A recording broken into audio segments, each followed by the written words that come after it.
अस्सलाम वालेकुम। आज सोलर 4G कैमरा लेके आए आप लोगों के लिए। वो भी बहुत सारे मॉडल्स हैं, लेकिन सबसे पहले हम इसकी फ़वाइद बताएंगे कि किस तरह यूज़ होते हैं। इसकी फ़ायदा ये है कि अगर आपके इलाके में कहीं भी वाईफाई की सहूलत नहीं है तो आप इसमें 4G सिम डाल लें, कहीं से भी आप अपनी मोबाइल डेटा से कंट्रोल कर सकते हैं। वो आप इसकी आवाज़ भी सुन सकते हैं और इसमें आप बोल भी सकते हैं। तो सबसे पहले तो आप सोलर किंग मॉडल देख लें, आप ख़रीद लेके आए। सबसे पहले तो ये मॉडल देख लें, ये सबसे बड़ा मॉडल है। इसकी 3 लेंस जो है आप मोबाइल से कंट्रोल कर सकते हैं। ये भी आप घुमा सकते हैं मोबाइल से, ये भी घुमा सकते हैं, ये भी घुमा सकते हैं। इसके साथ ये बहुत सारे मॉडल मैंने लगाए और हर एक के साथ सोलर पैनल लगा हुआ है।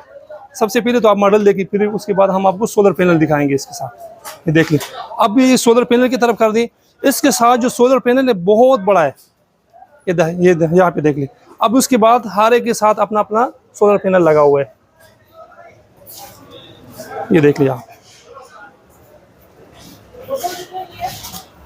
अच्छा, इसके अलावा इतने सारे मॉडल्स हैं, आप दुकान में कैमरा फेर दें, इतने सारे मॉडल्स हैं। अगर हम यहाँ पे रखें, अभी यहाँ इसके लिए जगह नहीं था तो मैंने सोचा कि चलो किसी और दिन इसके लिए वीडियो बनाएंगे। यहाँ पे देख ली बहुत सारे मॉडल्स हैं मेरे पास, इंतहाई ज़्यादा।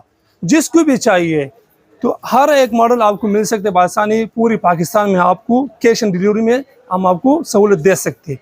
तो ये व्हाट्सअप नंबर है हमारा, यहाँ पे आप सिर्फ वॉइस में से चुन लिया करें, इंशाल्लाह हम आपको ये सहूलत फराहम करेंगे घर तक। शुक्रिया।